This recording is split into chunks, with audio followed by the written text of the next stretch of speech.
Em Brasília, o prédio que é sede da Procuradoria-Geral da República completou 10 anos. Para celebrar o aniversário do complexo, foi lançado um selo comemorativo e uma exposição de fotografias mostrou a obra de Oscar Niemeyer na visão de membros e servidores. Imponência, modernidade. A sede da Procuradoria-Geral da República, em Brasília, traduz a genialidade de Oscar Niemeyer nos mínimos detalhes. O arquiteto que desenhou a capital federal também é o responsável por este prédio, que completa 10 anos de inauguração. O destaque do complexo, construído numa área de mais de 41 mil metros quadrados, são os blocos redondos espelhados, ligados por uma passarela. O bloco A, que abriga os gabinetes, é o que mais chama a atenção. Quem olha tem a sensação de vê-lo flutuando. Não existem pilares presos ao chão e a sustentação é feita por uma estrutura de concreto em forma de estrela no topo do prédio. O engenheiro que comandou a obra diz que colocar de pé uma estrutura tão inovadora foi um desafio. É uma obra ímpar, não tem similar em local nenhum. É uma obra para sua particularidade, principalmente o bloco A, né? Dando uma sensação no pavimento térreo e mezanino de que o prédio está flutuando. É uma coisa própria de Dr. Oscar Niemeyer. Quem está dentro do prédio também tem vista privilegiada. Da passarela que une os dois blocos, é possível ver, de um lado, a Ponte JK, um dos marcos de Brasília, e do outro, a Esplanada dos Ministérios. Além de beleza, funcionalidade. Essa foi a preocupação durante a elaboração do projeto. Afinal, o complexo abrigaria a sede da PGR. O órgão funcionou durante muitos anos em espaços dos Ministérios da Indústria e da Saúde, antes de se transferir para um prédio mais modesto, onde atualmente funciona a Procuradoria da República no Distrito Federal. Geraldo Brindeiro, que na época era o Procurador-Geral da República, lembra que foram inúmeros os encontros com Niemeyer para definir os detalhes do edifício sede. Fui lá no Rio de Janeiro, falei com ele pessoalmente e ele fez o projeto. E nós fizemos as reuniões com o Niemeyer, eu próprio, com ele, com os engenheiros e arquitetos aqui da Procuradoria e os deles também, para decidir como seria feito o que é que nós queríamos fazer. O projeto previu espaços estratégicos, como a biblioteca, projetada para atender pessoas que trabalham ou visitam o prédio. São milhares de volumes à disposição, além de materiais disponíveis a pessoas com deficiência. Essa biblioteca foi a primeira a oferecer para consulta pública uma Bíblia completa na linguagem Braille. Um lugar que também não poderia faltar é o Memorial do Ministério Público Federal. Reúne móveis, documentos e vídeos que contam a história da instituição e as transformações geradas pela Constituição de 1988, que definiu o MPF como poder cidadão. Para celebrar os 10 anos da inauguração da PGR, foi realizada uma solenidade conduzida pelo Procurador-Geral da República, Roberto Gurgel.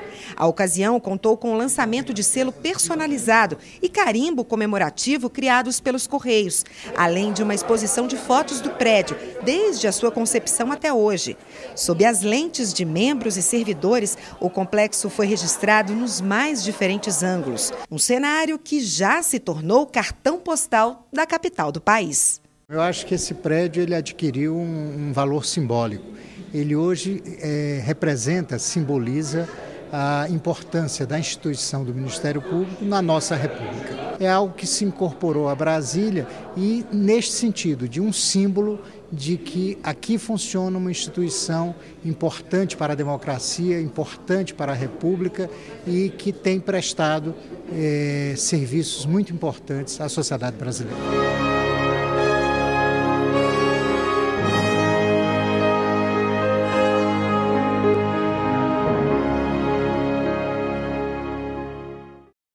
O direito de ir e vir é protegido pela Constituição Federal e deve ser garantido a todos os cidadãos. Mas, na prática, a realidade é outra. As pessoas com deficiência enfrentam uma rotina de obstáculos e desafios. Em Goiás, o Ministério Público Federal firmou parceria com o Conselho Regional de Engenharia para garantir a acessibilidade nos prédios públicos do estado. De acordo com o censo de 2010, quase 25% da população do país, ou seja, cerca de 45 milhões e meio de brasileiros, possuem algum tipo de deficiência. José Arthur é veterinário, tem 54 anos e há 26 faz parte desta estatística.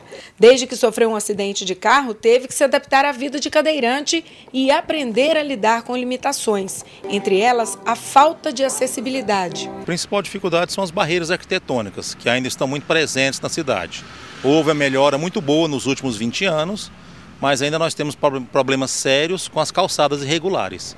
As calçadas não têm uma padronização de como serem feitas, como serem construídas, e também falta manutenção também. Tem calçadas muito inclinadas, tem calçadas sem manutenção, cheia de buraco, não tem rampa nas esquinas, rampa de acesso nas esquinas.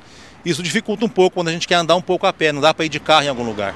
No Brasil, a lei criada para facilitar o acesso público de pessoas com deficiência ou mobilidade reduzida só foi regulamentada em 2004.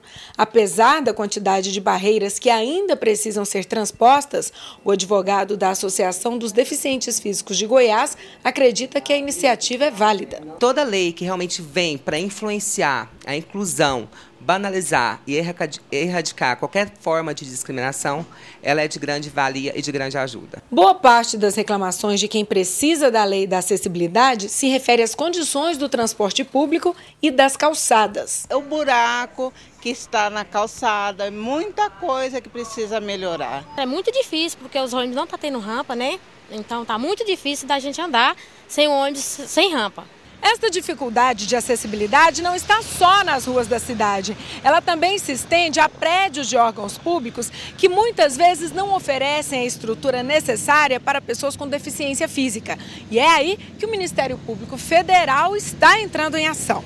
Para garantir o cumprimento das exigências do decreto federal que regulamentou as condições de acessibilidade, o MPF assinou um termo de mútua cooperação com o Conselho Regional de Engenharia e Agronomia de Goiás. Todos os órgãos eles têm que ter uma adaptação mínima, ou seja, rampas de acesso para o cadeirante, elevadores adaptados, banheiros adaptados, pelo menos uma vaga reservada exclusivamente para o portador de deficiência física. Ou seja, essa pessoa, qualquer que seja a deficiência, pode ser até, ainda que seja uma deficiência, por exemplo, auditiva ou de visão, ela tem que ter condições de pleno acesso a esse órgão público federal. O Conselho de Engenharia começou a atuar na questão da acessibilidade há 11 anos e tem condições de cooperar com o MPF tanto para fiscalizar o trabalho que vem sendo realizado nos órgãos públicos, quanto na prestação de assessoria aos profissionais envolvidos nos projetos de adequação e adaptação das edificações. Com relação até às vistorias, em determinados edifícios, determinados órgãos, hoje já estão adotando a questão de solicitar ao estabelecimento os laudos de constatação daquela edificação. E com isso o profissional tem a oportunidade de visitar aquele estabelecimento, documentar a situação atual daquela edificação e sim fazer a adequação do edifício. A procuradora Mariane Guimarães ressalta que entende a dificuldade de alguns órgãos se adaptarem às condições ideais de acessibilidade, mas afirma que não vai haver tolerância em casos de má-fé. Aquele que não o fizer extrajudicialmente, nós vamos compeli-lo a fazê-lo, a que ele faça essas adaptações judicialmente. A seguir, Ministério Público Federal em Roraima quer que Defensoria Pública represente os cidadãos também na esfera trabalhista. E no Ceará, a população apoia a proposta do MPF de preservação cultural da estátua de Padre Cícero. Voltamos já!